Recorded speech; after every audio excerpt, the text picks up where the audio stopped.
Itu sudah pasti. Karena saya dari tahun 2008 sampai tahun 2014 itu di manajer marketing. Jadi kita tahu proses marketing itu seperti apa. Nah, interest ini adalah ditarik dengan tadi kontroversi. Contoh misalnya, semakin besar kontroversi, semakin deltanya semakin besar, maka semakin besar kontroversi dan interest yang dihasilkan. Contoh, kalau saya bilang, Mbak Maria, kalau Mbak Maria mau pakai kerudung saya kasih 2. Itu promosi saya. Atau kalau mau lebih ngeri lagi saya bilang gini, Mas Andromeda kalau mau pakai kerudung saya kasih 4. Bisa paham ya? Itu kontroversi lebih besar. Atau kalau saya bilang sama Mas Eko, kalau Mas Eko mau berhenti fitnah, saya kasih kerudung. Nah, itu kalau misalnya lebih besar lagi berarti nggak tahu kan semakin besar Simulasi, berarti Bang. simulasi. Semakin besar kontroversi orang semakin tertarik kan gitu kan ya. Kan kita bicara kontroversi. Karena ini adalah masalah attention dan interest. Attention dan interest nggak punya value. Jadi dia pokoknya mencari yang diselisihi maka dia pasti akan terkenal. Berarti kalau kita lihat miras minuman keras, mana yang paling berseberangan dengan miras, semakin dia deltanya semakin jauh, semakin akan dapat itu materi promosi. Semakin akan goal itu materi promosi, maka dicari siapa sih yang kira-kira paling berseberangan dengan miras kalau bukan orang muslim. Karena di Indonesia orang sudah tahu, orang muslim itu tidak boleh minum miras. Nggak boleh minum khamar, segala sesuatu yang menghilangkan akal. Maka dicarilah berarti Islam. Kalau gitu simbol Islam yang paling kuat siapa? Simbol Islam yang paling kuat adalah Nabi Muhammad. Nggak mungkin orang muslim itu nggak hormat pada Nabi Muhammad. Nggak mungkin orang muslim itu diam ketika dia berhadapan dengan nama Nabi Muhammad. Kenapa? Karena nama Nabi Muhammad ini lebih penting daripada segala-galanya bagi orang muslim. Maka dipilihlah nama Muhammad. Kalau saya berandai-andai jadi orang yang marketingnya saya akan mikir begini. Kalau gitu kalau Muhammad doang ketahuan dong niatan gue. Berarti gue cari yang lain lagi nih. Yang mana ya kalau cowok namanya Muhammad, maka kalau perempuan, Masya Allah, Maria. Bukan hanya di Katolik, Bunda Maria. Bundanya Yesus Kristus.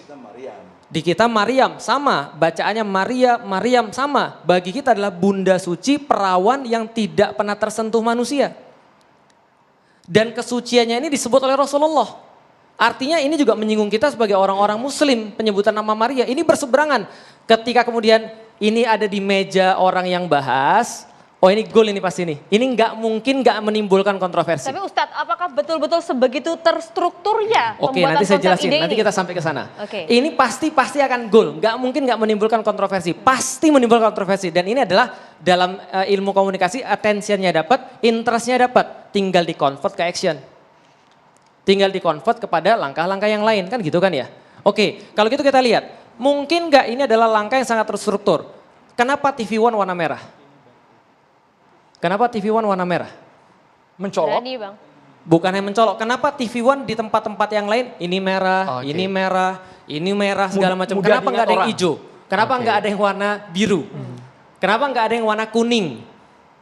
Karena TV One punya namanya warna corporate. Benar kan?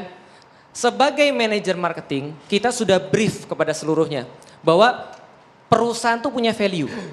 Perusahaan itu punya prinsip. Perusahaan itu punya budaya dan itu semua orang harus tahu.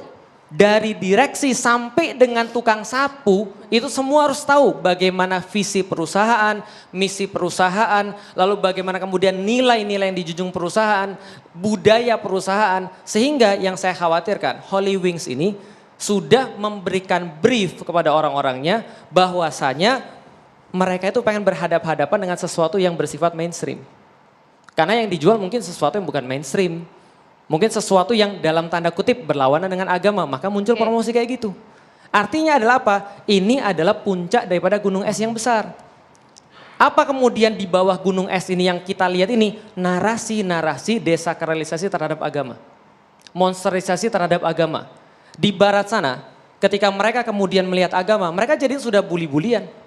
Karena di sana nggak ada muslim. Mungkin ya walau bisawab, orang-orang Katolik di sana kenapa nggak protes kita nggak tahu. Di barat, di Hollywood itu udah lebih ngeri lagi. Mereka menganggap tindakan menistakan agama, membuli, mocking terhadap agama, atau mengolok-olok agama, ini sebagai sebuah tindakan keren dan modern. sebagai tindakan yang intelektual. Termasuk Holy Wings, misinya sejauh itu? Kita belum tahu, maka saya jelasin dulu. Ini di luar negeri. Ada kemudian komik yang kemudian ngomongin agama. Semakin berani nyinggung agama semakin hebat. Ngomong tentang Yesus ini, ngomong tentang Yesus itu dan seterusnya. Nyobek Quran. Bahkan ada film Hollywood yang ada kitab suci agama yang lain, terus kemudian mohon maaf dioles dengan kotoran. Dan itu ditayangkan tanpa ada protes. Maka kalau kita berbicara tentang toleransi, kalau misalnya Anda itu apa-apa dikit-dikit, oh nggak apa-apa kita nggak tersinggung, dikit-dikit apa-apa kita nggak tersinggung, kita toleransi. Setiap orang yang toleransi pada semua hal, itu orang bingung dan nggak punya prinsip. Agamanya dihina, dia bilang enggak, ini bukan penistaan agama. Ketika kemudian nabinya kemudian dikatakan jelek, ini bukan penistaan agama. Kalau misalnya terus kemudian agamanya kemudian dibilang ini adalah sesuatu yang kadrun dan segala macam mabuk agama, ini bukan penistaan agama. Nah ketahui orang-orang kayak gini adalah orang-orang yang bingung. Kenapa? Karena dia nggak punya prinsip. He stands for nothing. Tapi Pak Nurholis nggak bingung dong, Saya Pak nggak walaupun ngomong. bilang tadi bukan Saya nggak penista ngomong agama. loh. Makanya saya katakan ini adalah apa yang kemudian saya sampaikan berdasarkan struktur yang saya rinci tadi. Oke, berarti kalau kita lihat seperti apa kasusnya Holy Wing ini, maka promosi yang kayak gitu, itu sudah mendapatkan hasilnya. Dia terkenal, viral, famous. Meskipun terkenalnya dalam tanda kutip Ayo negatif. sudah didapat tuh. Nah cuman kalau nggak ada yang ngomong nih, ini pasti lanjut lagi. Karena ini sudah jadi narasi. Dan narasinya apa yang dikembangkan di Indonesia adalah desakralisasi agama. Simbol-simbol agama dilecehkan. Nggak ada masalah kalau kita bertentangan dengan agama. Orang-orang melakukan segala sesuatu yang bertentangan dengan agama dianggap sesuatu yang lumrah. Nah desakralisasi simbol-simbol agama dan monsterisasi terhadap agama ataupun segala macam yang mereka tuh pengen melemahkan fungsi-fungsi agama, ini yang justru harus diwaspadai oleh orang-orang di Indonesia. Jadi bukan sekedar kreatif kebablasan saja. Karena saya melihat ini adalah narasi besar yang harus diwaspadai sama-sama. Oke, yang kedua, saya juga nggak sepakat kalau seandainya Holy Wings ditutup. Kenapa? Karena masalahnya bukan itu. Mohon maaf, kenapa? Yang harusnya ditutup itu yang lebih besar, khomernya yang dilarang. Ya kan ya, mirasnya dilarang. Kenapa kemudian miras di bawah 5% doang yang diperbolehkan? Berarti mabok 5% boleh. Harusnya yang ditutup adalah peredaran miras. Berarti saya mendukung Pak Anies untuk menutup peredaran miras sehingga yang tadi berapa 3.000 karyawan? 3.000. Saya dari tadi mikirin loh. Kenapa nggak ada yang mikir sih? Lah Holy Wings kan banyak tuh, berapa cabang? 44 cabang. Kan bisa jualan air. Bisa jualan susu kedelai, bajigur. Disebarkan seluruh Indonesia kan dapat untung juga. Bukannya katanya Pak Anies kan juga begitu, masalah di Jakarta kita bukan perlu lebih banyak miras. Makanya harusnya kan sahamnya DKI juga dijual harusnya. Kenapa? Karena ini masalah lebih besar lagi nih. Karena masalah yang saya lihat adalah harusnya ditutup sekalian adalah mirasnya sekalian. Karena bagaimanapun juga kalau kita berbicara hukum nggak akan habis. Pakar hukum semua aja berbeda pendapat. Saya berbicara tentang etis. Kalau Anda berbicara tentang etis maka 3.000 karyawan itu begitu dia masih kerja di Holy Wings. Dan masih dia jual khomer dan masih melakukan tindakan-tindakan seperti itu, lebih kesianlah mereka. Kenapa? Hukuman sosial masyarakat itu lebih kejam dan lebih sulit daripada hukuman dari segi hukum. Nah sekarang apa sudah terjadi? Masya Allah, ini semua orang di meja ini nggak ada yang nggak sepakat loh kalau ini adalah bagian daripada penistaan. Pak Nurholis Kecuali. Tapi semuanya sepakat. Saya rasa seluruh orang Indonesia juga sama. Semuanya sepakat bahwa ini adalah bagian daripada penistaan. Minimal. Walaupun orang nggak berani ngomong, mereka pasti tersinggung. Minimal penegak hukum. Saya yakin Nabi Muhammad loh yang kemudian diomongin. Pertanyaan saya tuh sering mikir begini. Gimana kalau andaikan di hari akhir, kita tuh nggak dilihat sama Nabi Muhammad. Atau kita ngelihat beliau, kita nyari beliau, kita nggak ada. Di dunia ini mungkin ada banyak yang bisa bantu kita. Keyakinan kita loh. Tapi setiap penegak hukum, setiap kemudian hakim dan seterusnya, dalam hati kecil mereka, saya yakin mereka pasti masih punya kecintaan terhadap Nabi Muhammad. Dan kita selalu bilang begini, hate speech lah, lalu kemudian kita bilang tentang masalah kita ini selalu intoleran lah. Ingat teman-teman sekalian, hate itu nggak bisa dipisahkan dari love. Orang yang punya love pasti punya hate dan itu equal. Contoh misalnya, saya sayang dengan ibu saya. Karena saya sayang dengan ibu saya nggak terima kalau ibu saya itu dinistakan. Saya sayang dengan istri saya. Maka kalau dia disuit-suit sama orang, di tengah jalan tuh, saya nggak akan bilang sama dia, "Dek sabar.